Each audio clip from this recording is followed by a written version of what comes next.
Okay, it's actually been about 10 minutes now. I'm going to put the last coat on, and that'll finish it up. Always try and clear the spray head a little bit, because it seems like if you have anything clogged in it, it always ends up right on the helmet the first time you spray. That's not good. So, I just got in the habit of spraying the ground first.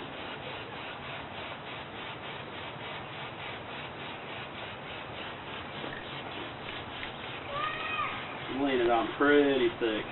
This stuff's like nail polish though. I mean, when it cures pretty hard. And it doesn't want to run because it's so thick.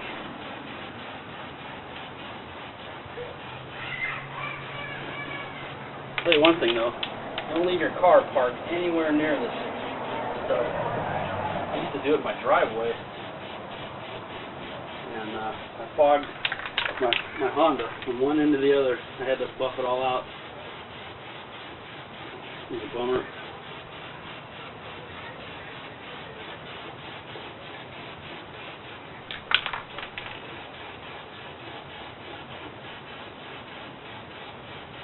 Just try and watch the paint. It starts to like bead on the plastic a little bit.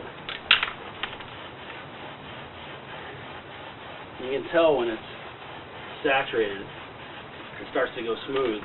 And the next thing that happens is it either gasses up with a bunch of air bubbles in it, or it runs all over the place. When it's hot and it gasses up, it just leaves a really nasty texture to the paint. Also, this stuff will smooth out, I noticed. So like even if the surface isn't completely perfect, you come back in 5 minutes after it's had a chance to air out a little bit, and a lot of that stuff just disappears. It depends on the temperature though, really.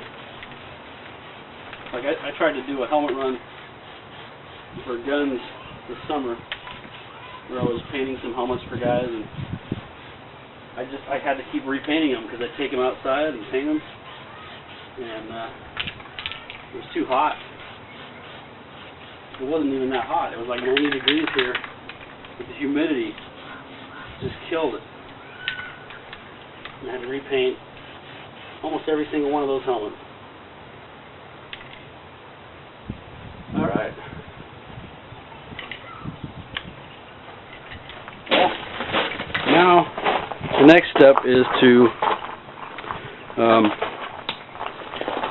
take the helmet in, and when we take the helmet in, I'm not going to do it right now because I can't hold this camera, but everybody nice and nauseous now. We'll take the helmet in. I'll let it set for about a week. Just let it cure. At least 3 days. Because I notice that if I go and grab the helmet anytime before then, if I'm like holding it in my lap or I'm trying to do any kind of work on it, I notice that like your pants will leave an impression in the paint, fingerprints will go in there and they'll stay, and that's not good. See, that's what it looks like. I don't know if you can see that on camera or not, but that's what it looks like when it's got too much gas in it.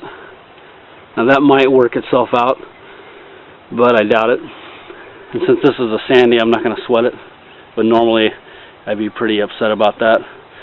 That's from getting the nozzle too close to the brow, and the gas didn't get a chance to evacuate from the paint before the paint cured over the top of it, so now I have a bunch of air bubbles stuck in the paint. And that's dust. I don't know if you can see that. There's a little bit of dust right there. That's why it's important to use a lint-free cloth and some rubbing alcohol before you paint it, because the dust will get trapped in there. And actually, normally I use a tack cloth. You can go down, you can buy them at the the stores like Walmart, and that will basically, if you do that right before you paint and just very lightly skim it across the helmet, it picks up all the dust and the small particles, and then that way when you are done painting your helmet you won't have a bunch of crap all over it.